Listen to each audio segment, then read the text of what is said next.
Greetings. This is Professor Della, D-E-L-L-A, Welch, W-E-L-C-H, welcoming you to a class in emergency management. This will be our journey together as we learn about risks that are part of our life, and we will explore all these various types of risks throughout the course. This will be an exciting course because current events are happening all the time in this area is in the news. In terms of looking at the history of emergency management, probably the most important event was 9/11. This is where there was a big expansion of careers in emergency management and also many opportunities for volunteers and professionals to develop in these areas. Many are interested in how disasters are prevented. Relationship building is involved while the manager is working with various agencies. The agencies are usually at the local, state, and federal level. In that way, a partnership can be performed as people work together. There must be a spirit of cooperation and dependence on one another in order to reduce community vulnerability and cope with the disaster after it happens. Some say that all disasters begin and end locally. And of course, being local is very important. However, the emergency manager must get resources, and the resources usually come from the federal government if it's a major emergency. One thing that's a governing principle in this area is we need to have speed to get to the need. To be rapid is very important.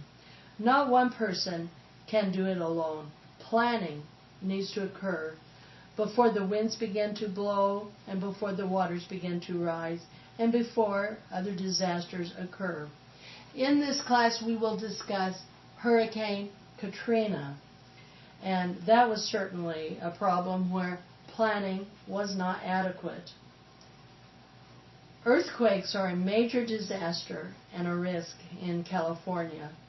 Fires are also an important disaster risk in California. The question is not if there will be a disaster, but when, W-H-E-N, there will be a disaster.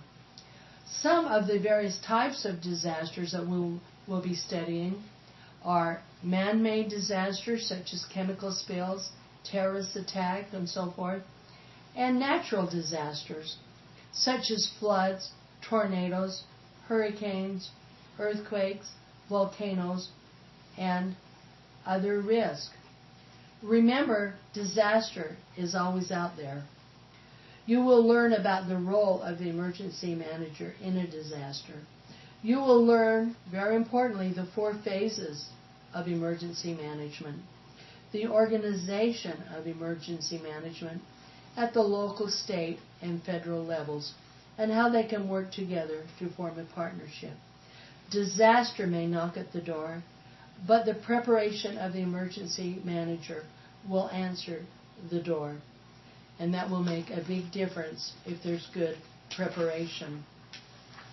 Now, looking at certain very basic definitions, we look at what is the difference between hazards, emergency, and disasters. You will need to know the differences in these areas. Remember that an emergency is a minor event that can cause a few casualties or property damages or resulting condition that calls for immediate action. A car crash, a house fire, or a heart attack fits in this area. A disaster is an overpowering event such that a local response of a community is not enough. This causes many casualties, much property and environmental damages, and there must be relief from the state and federal government. They must become involved. A hazard, H-A-Z-A-R-D, refers to potentials for extreme events to affect people and property and the natural environment in a given location. Given location is important. For example, a tsunami, TSANAMI, is something that we might expect in a locality of the Pacific coast. However, if we're living in Ohio, we probably wouldn't have a tsunami. You can probably think of other examples in this area. Now, in looking more at this area, we need to know that there's various steps such as mitigation, preparedness, response, and recovery. These are part of the planning process for a disaster. Response begins when the disaster occurs. A rapid response is very important. Recovery begins when the disaster is ending and the community is getting back to normal.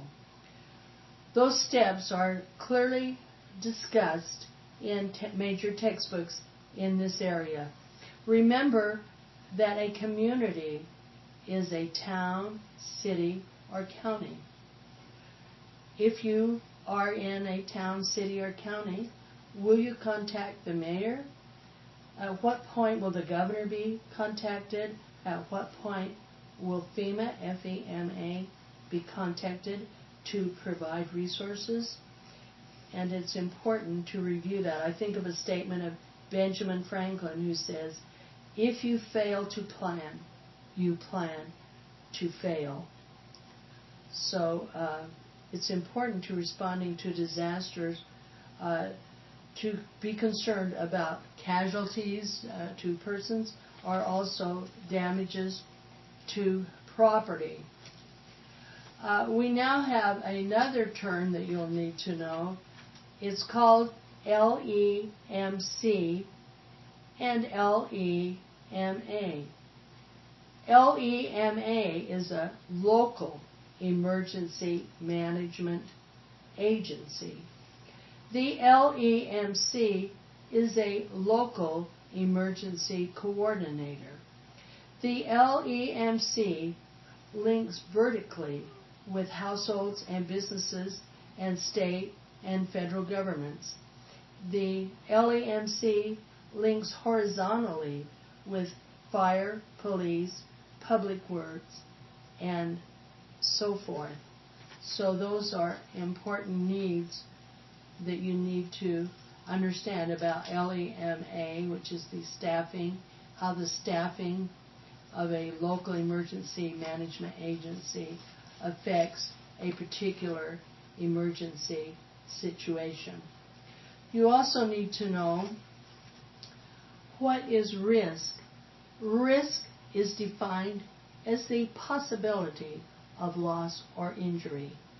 One estimates the impact that a hazard would have on people, services, structures of the community, and obtaining risk information.